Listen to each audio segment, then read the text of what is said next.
चलिए, सबका ध्यान अब बोर्ड पर हो और एकदम एक इतने स्पीड में बोलिए कि आप लोग देखते ही मात्र तुरंत याद हो जाए ना। हाँ, चलिए, अधिगम संबंधी सिद्धांत एवं उनके प्रयोग। तो प्रयोग मतलब उस सिद्धांत के जनक कौन है और उन्होंने किस पर प्रयोग किया था, ये सारी बात देख लीजिए। इस समय जान लीजिए कि बहुत बेहतरीन कार्य हो रहा है ना। अब आप लोग इसको उसी भांति रटिए जैसे केमिस्ट्रिया में तत्व नमो प्रतीक रटा जाता है, ठीक है। जैसे लगता है कि तत्व कुछ नहीं लेकिन तत्व अपने आप में बहुत कुछ है, उसी तरह से जैसे लगता है ये कुछ नहीं लेकिन ये अपने आप में बहुत कुछ है। तो इसको पर डे सुबह शाम दोपहर तीनों टाइम केवल पढ़ के छोड़ दीजिए, पढ़ के छोड़ दीजिए, पढ़ के छोड़ दीजिए। 10 दिन में अपने आप सब याद हो जाएगा। जैसे दुर्गा चालीसा, हनुमान चालीसा, बजरंग बाण, क्या बैठ के कोई याद करता है?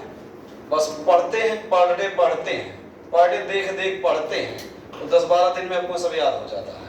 तो उसी तरह से इसको भी आप पर डे पढ़िए, याद हो जाएगा। चलिए, तो सबसे पहले हम लोग पढ़ेंगे क्या, प्रयास एवं त्रुटि का सिद्धांत किसने दिया है? हाँ, किस पर प्रयोग किए हैं?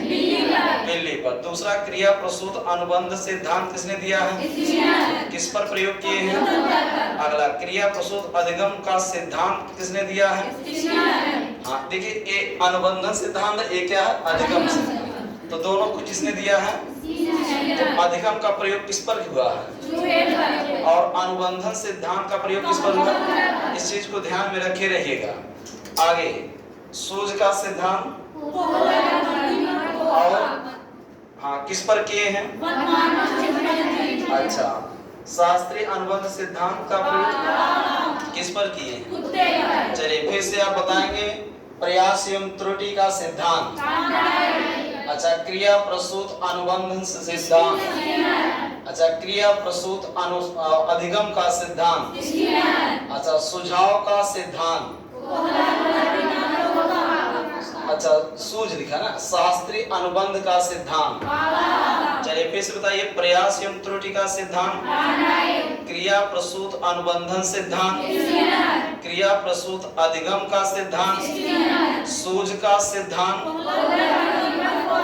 अच्छा, और शास्त्रीय अनुबंधन का सिद्धांत। क्लियर है? फिर से बताइए। प्रयास एवं त्रुटि का सिद्धांत किसने? किस प्राणी पर? बिल्ली पर। अच्छा, क्रिया प्रसूत अनुबंधन सिद्धांत किस प्राणी पर? अगला, क्रिया प्रसूत अधिगम का सिद्धांत किस प्राणी पर? अगला, सूझ का सिद्धांत किस प्राणी पर?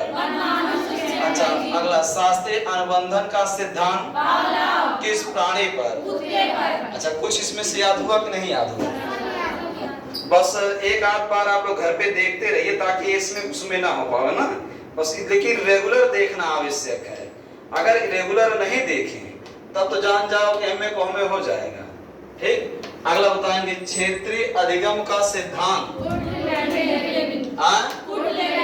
हाँ, अगला क्या है? अनुभवज्य का सिद्धांत।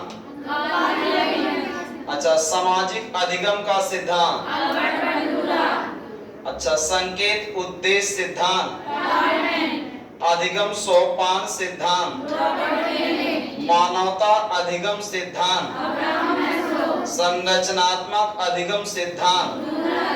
हाँ, फिर से बताइए। क्षेत्रीय अधिगम सिद्धांत, अच्छा, अनुभवज्य का सिद्धांत, सामाजिक अधिगम, संकेत उद्देश्य सिद्धांत। हाँ, यही पहले आप शुरुआती 4 बताइए। अनुभवज्य, अनुभोजन सही तो लिखा है ना? अच्छा, आप उच्चारण गलत कर रहे हैं। चलिए, हाँ,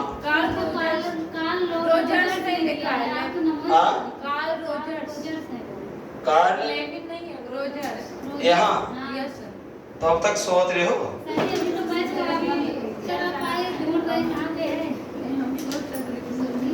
हाँ, काल रोग। चलिए, फिर से बताइए। क्षेत्रीय अधिगम का सिद्धांत, हाँ, अनुभवज्य सिद्धांत, अनुभवजन्य का सिद्धांत किसने दिया है?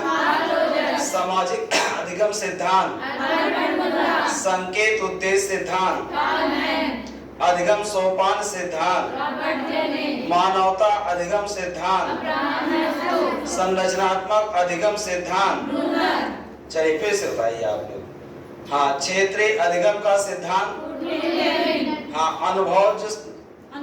अनुभवजन्य का सिद्धांत, सामाजिक अधिगम सिद्धांत, संकेत उद्देश्य सिद्धांत, अधिगम सोपान सिद्धांत, हाँ, मानवता अधिगम का सिद्धांत, संरचनात्मक अधिगम सिद्धांत।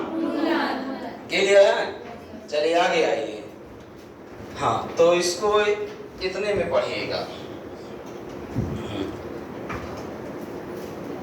अगला देखिए, अभ्यास का नियम, प्रयास का नियम, प्रभाव का नियम, हाँ, तत्परता का नियम। चलिए फिर से बताइए, अभ्यास का नियम, प्रभाव का नियम, तत्परता का नियम। ये पहले से याद भी रहा होगा, याद भी हो गया होगा ना।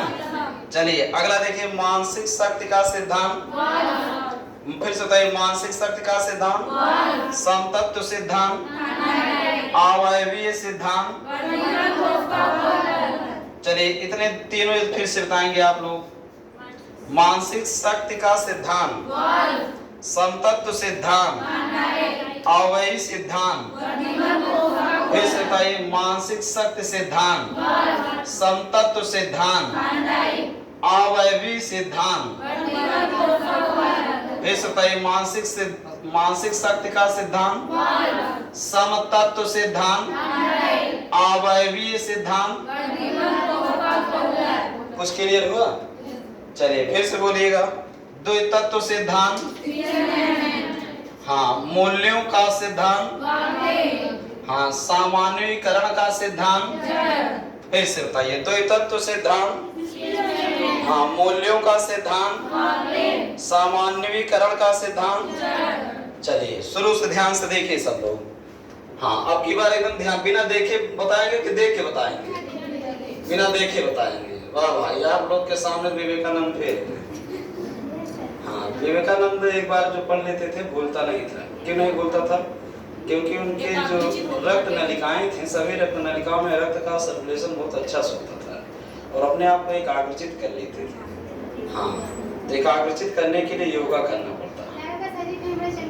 हाँ, क्या हो? तो धीरज क्या बोलती हूँ? योगा मतलब देखिए, किसी चीज का होता है अभ्यास ना, उसी चीज का अभ्यास करके एकदम बहुत तेज हो जाएंगे। जब लगातार पढ़ते रहेंगे तो बहुत तेज पढ़ेंगे, हमेशा पढ़ने का मन करेगा, याद भी होगा। और जैसे पढ़ना एक आध महीना छोड़ो, टाइम रहने के बाद भी नहीं पढ़ेंगे, याद नहीं होगा। ठीक है, इसलिए अभ्यास करते रहिए। चलिए, प्रयास एवं त्रुटि सिद्धांत किस पर किए थे? अच्छा, क्रिया प्रसूत अनुबंध सिद्धांत किस पर किए थे? क्रिया प्रसूत अधिगम का सिद्धांत किस पर किए थे? अगला सूझ का सिद्धांत, हाँ, किस पर किए थे? अच्छा, शास्त्रीय अनुबंध का सिद्धांत किस पर किए थे? अगला क्षेत्रीय अधिगम का सिद्धांत, अगला अनुभवज का सिद्धांत, सामाजिक अधिगम का सिद्धांत, संकेत उद्देश्य सिद्धांत, अधिगम सोपान सिद्धांत, मानवता अधिगम सिद्धांत, संरचनात्मक अधिगम सिद्धांत, अभ्यास का नियम, प्रभाव का नियम, तत्परता का नियम, मानसिक शक्ति सिद्धांत, समतत्व सिद्धांत, अवयवी सिद्धांत, अवयवी सिद्धांत किसने दिया है? अच्छा, द्वैतत्व सिद्धांत, मूल्यों का सिद्धांत, सामान्यीकरण सिद्धांत। बस ना, अब आप लोग इसे बेहतरीन अंदाज में घर पे बैठ के रट डालिएगा। कल हम एक एक लाइनियां सुनेंगे। बंद कर दीजिए।